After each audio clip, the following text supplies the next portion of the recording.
Dear viewers, আজকে এমন একজন মডেল অভিনেত্রীর জীবনের কথা শেয়ার করব যিনি বর্তমান সময়ের সবচেয়ে জনপ্রিয় নাট্য অভিনেত্রীদের মাঝে অন্যতম একজন। তিনি হলেন তানজিন তিশা। তবে তিনি একাধারে মডেল, টিভি উপস্থাপিকা ও কণ্ঠশিল্পী হিসাবেও খ্যাতি অর্জন করেছেন এবং তিশা নাচেও খুব পারদর্শী। একজন মানুষের এত সব গুণ যখন অভিনয়ে এসে একত্রিত হয়, তখন স্বাভাবিকভাবে তার অভিনয় মাস্টার ক্লাস হয়ে যায়। একজন তানজিন তিশাও তার ব্যতিক্রম নন।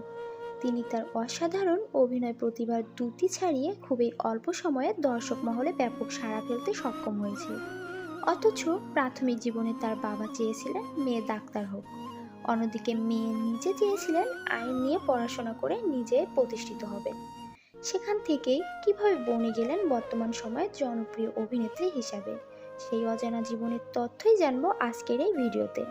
তো বন্ধুরা, আপনারা যারা তানজিন তিশার ভক্ত, তার সম্পর্কে বিভিন্ন সব তথ্য জানতে চান, তাহলে ভিডিওটি দেখতে থাকুন শেষ পর্যন্ত। 1993 সালে 23শে মে তানজিন তিশা ঢাকায় জন্মগ্রহণ করেন। তার বাবা আবুল কালাম ও মা ছালনা বেগম। তিশার পৈতৃক নিবাস শরীয়তপুর জেলায় মতিঝিল আইডিয়াল গার্লস স্কুল থেকে তিনি মাধ্যমিক পাশ করে সিদ্ধেশ্বরী গার্লস কলেজ থেকে তিনি উচ্চ মাধ্যমিক পাশ করেন। কর্মজীবনে তিশা ফ্যাশন শ্যুট ও র্যাম্প মডেলিংয়ের মাধ্যমে কর্মজীবন শুরু করেন। তিশা প্রথম মডেল হন অমিতাভ রেজা চৌধুরী পরিচালিত রবির একটি বিজ্ঞাপন অংশগ্রহণ করার মাধ্যমে। এটি তার ক্যারিয়ারের জন্য একটি গুরুত্বপূর্ণ দিক ছিল। 2015 সালের 18 September Tisha trace me fashion শোতে র্যাম্প মডেলিং করেছিলেন। তিশা 2012 সালে ইউটিউবে প্রচারিত রিজভি ওয়াহিদ এবং শুভমিতার গাওয়া চোখের পলকে মিউজিক ভিডিওতে অভিনয় করে তারকা খ্যাতি পান।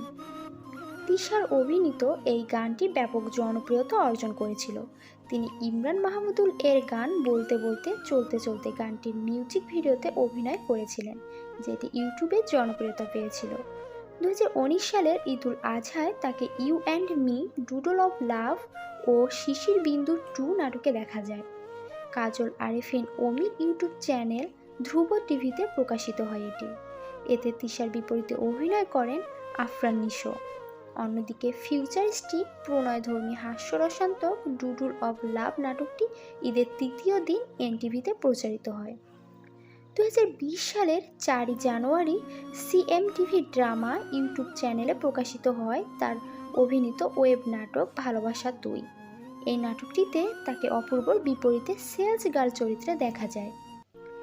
ব্যক্তিগত জীবনে তিশা ছোটবেলা থেকেই নাচ শিখছিলেন, কিন্তু পড়ালেখার জন্য তার পরিবার তা বন্ধ করে দেয়। তবে তিনি বাংলাদেশ ললিতকলা একাডেমি এবং হিন্দল একাডেমি থেকে টানা 4 বছর নাচের প্রশিক্ষণ নিয়েছেন। তিনি এইচএসসি সম্পূর্ণ করেন সিদ্ধেশ্বরী গার্ল হাই স্কুল ও কলেজ থেকে। এখন থেকে তিনি চাচ্ছেন একটি স্বনামধন্য বিশ্ববিদ্যালয় থেকে চলচ্চিত্র ও মিডিয়া বিষয়ে পড়ালেখা করতে। 2012 সালের শেষ দিকে রেদওয়ান রনির পরিচালনায় ইউটার্ন নামে একটি টেলিফিল্ম দিয়ে অভিনয়ে অভিষেক হয় তানজিন তিশার। প্রথম নাটকেই তিনি দুর্দান্ত অভিনয় করে সকলের নজরে আসেন। তারপর আসতে থাকে একের পর এক নাটকের প্রস্তাব।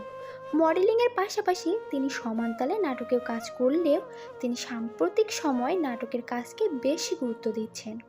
2012 সাল থেকে শুরু করে এখন পর্যন্ত তিনি 400টিরও বেশি নাটকে অভিনয় করেছেন।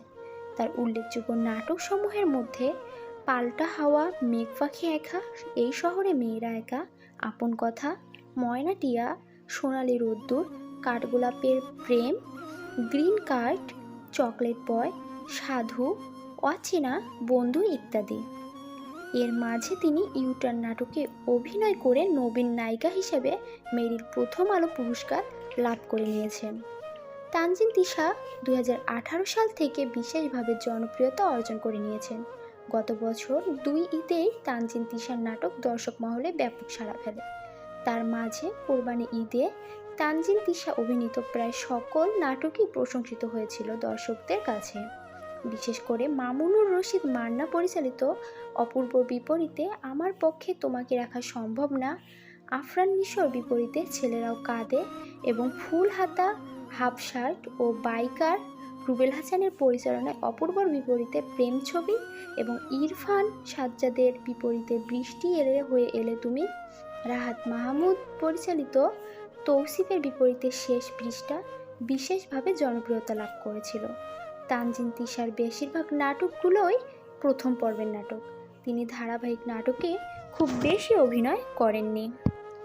বাংলাদেশের সংবাদ সংস্থাগুলোর খবর বলছে, ব্যক্তিগত সমস্যার কারণে 2023 সালের 15ই নভেম্বর বুধবার ঢাকার শাহজাহানপুরের রাজারবাগে ছোট পর্দার এই অভিনেত্রী তানজিন তিশা ঘুমের ওষুধ খেয়ে আত্মহত্যা করার চেষ্টা করেন। ঢাকা মেডিকেল থেকে তিশাকে ঢাকা পন্থাপথের একটি বেসরকারি হাসপাতালে নেওয়া হয়। সেখানে তিনি চিকিৎসাধীন থাকেন এবং সুস্থ হন। তো বন্ধুরা, তানজিন তিশার অভিনয় আপনার কাছে কেমন লাগে কমেন্ট করে জানাবেন। ভিডিওটি ভালো লাগলে লাইক দিবেন। এতক্ষণ সাথে থাকার জন্য অসংখ্য ধন্যবাদ।